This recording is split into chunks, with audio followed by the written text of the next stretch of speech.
And now it's my pleasure to present an interview with Michael Carbajal, the IBF Junior Flyweight World Champion.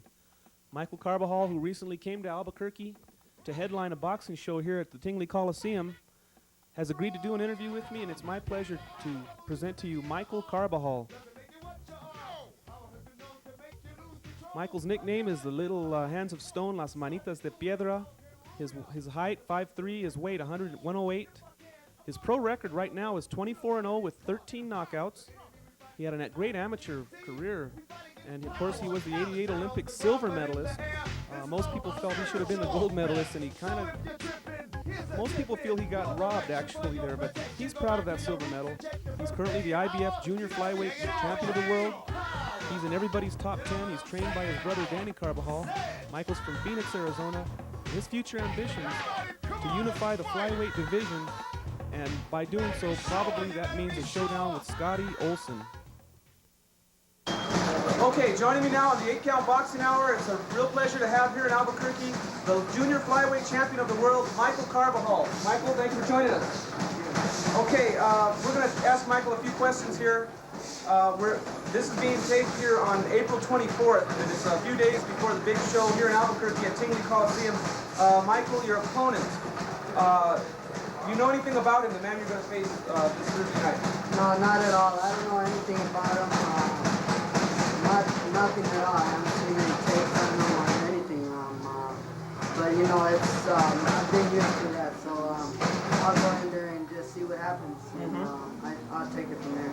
Right. Well, it's always a little dangerous to face the unknown, but of course you have the skills, and we're sure that you'll do real well. Okay, Michael, you had an outstanding amateur career. I think you won the silver medal in the '88 Olympics. Right.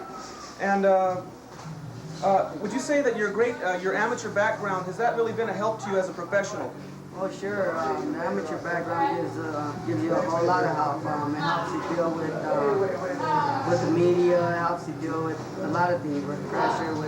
You overcome that. It helps you overcome that, and just going through that and then coming on into the pros, it helps you a whole lot. Definitely has to help. And you took the silver medal, and I think that was probably a little bit of a disappointment to you, looking for that gold. Yeah. Do you feel it was a fair decision in the Olympics? No, I don't think so, but that's the way things go, and you know, silver medal ain't bad at all. I was very happy with it and very satisfied, and you know, that's just the way things go, and you got to take it as it is. It's a good attitude, absolutely, and the United States was very proud of you. I remember seeing that, and it was really exciting. Okay, Michael, I want to ask you, how did you feel before you fought Moonchai Kittikesum for the world title? Can you recall the feeling you had before going into that fight? It was, I was very, very motivated, very just into it. You know, that was my dream since I was a little kid, is becoming a world champion. And going into the fight, I felt really great, very good condition, and I came out and put it out, and now here I am, the world champion. And it's been quite a while. You've been holding the title and doing real well. Now, describe the feeling that you felt when you won the fight, when it was over, when the referee stopped the fight, your hand was raised. How did you feel at that moment? I felt really, really good. It was just like a dream come true. Right after I seen the referee wave his hands, I was jumping up for joy. It just felt great, and I still have that feeling now. It was very exciting. Michael, how would you compare that feeling to the feeling of the Olympic experience, you know, compared to a world title fight? Okay, the Olympics, there's the same amount of feeling because you're fighting for the whole country, and just to go out there and represent the United States is a very great feeling. But ever since I was a little kid, my real dream was to be a world champion, so that was a little bit of a better feeling. But then again, if you think about it, and I look back, representing the United States, I don't know if there's anything better than that.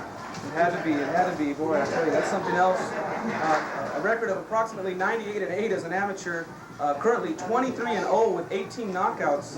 Michael Carbajal, the light flyweight champion of the world. Michael, your nickname now, you're called the Little Hands of Stone. I have to assume you're a Roberto Duran fan. Very much so. That nickname came about when Danny gave me that.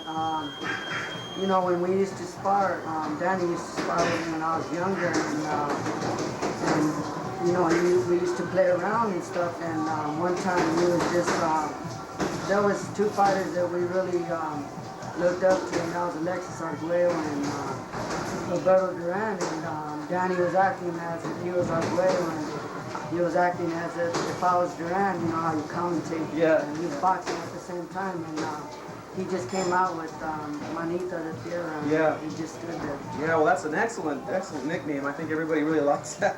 It's really stuck well, Michael. Now, I want to ask you a question. A lot of boxing fans want to know. There's a name out there in the flyweight division. His name is Scotty Olsen, the little bulldog. A man I believe you're very familiar with. I think you've met him several times in the amateurs. Somewhere down the line, sooner or later, most people feel that you two will meet in the ring. Michael, if that is to happen, what will happen? What will we see? I think I'll put him out within 6 rounds. I don't think he has a real good defense. The thing he has going for him is the power. But I fought it before and handled it, so there's no problem with that. Right. Let's see. I think you met 5 times in the amateurs? 4 times? No, we met 3 times. 3 times. And how did that come out? I won twice, and the first time I fought him up in Canada, and that was a real close fight. It could have went either way. So it very easily could have been 3-0. But now it's possibly, it could be for a lot more at stake, as the world title would more than likely be on the line. Yeah. And boy, I can't wait to see that fight. I'll tell you, that's one I hope really happens. Michael, I noticed you seem to be a simple guy, just a regular guy here, talking to anybody that wants to talk with you. What has kept you, down to earth? I know some of these guys get the world title and they think that they're way up here, and you seem to be just a regular people's champion. What's the secret to that? I don't know. I just stay myself and not let it get to me, not let it get to your head, because I've seen when things happen. Not only that, I'm just being myself, and just because I'm a world champion doesn't mean I'm above anybody else. And I'm a person just as anybody else is, and you just got to stay the way you are and take it day by day. Okay. All right, Michael. Now I want to ask you. We're running out of time here. I know you're very busy, so I'll get down to it here. There's the 2 other champions in your division right now. The WBA champion is Hiroki Ioka from Japan. He has a record of 19-2 with 1 draw and 9 wins by knockout. Are you familiar with him? Well, I heard about him, and I haven't really seen him fight or anything. I just know that he's lanky, and I hear he's a pretty good boxer. So, anyone who becomes a world champion, I expect, is a good fighter. And, hopefully I get to unify the title one of these days. That's my goal, and hopefully it comes very soon. It's a hard goal to achieve, but it's definitely worthy of going for it. Well, in order to unify that title, there's another man you'd have to face that is another super fighter. He's Humberto Chiquito Gonzalez from Mexico. Humberto with a record of 31-1 with 25 knockouts. How would you feel about facing Humberto Gonzalez? That's coming up pretty soon. Hopefully we can get it off by September. And I think it's going to be a pretty good fight. I'm very confident that I'll win. He's pretty much just comes straight in and brawls.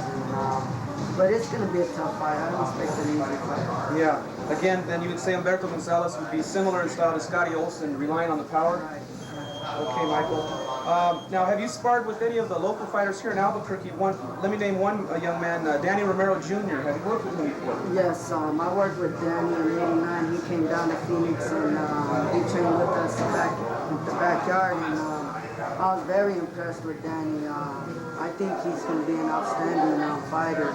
I think he has a very, very great chance of making the Olympic team. And just with the power that he has, the boxing ability that he has, I just love his style. When the first time I seen him, he was, he was a lot smaller now, but now he's at 119, but he was like at 100 pounds, and he impressed me with the strength that he had just by working with him. And ever since then, I believe that he had told me before that that's what he was going to try for the Olympics, and I had told him he had a real good chance, and I believe he can do it. It just everything got to go his way, and as long as he's in good condition, he can do it. Okay, Michael. How about when Danny turns pro? I guess would you say his game is more suited to the pro style? Yes. The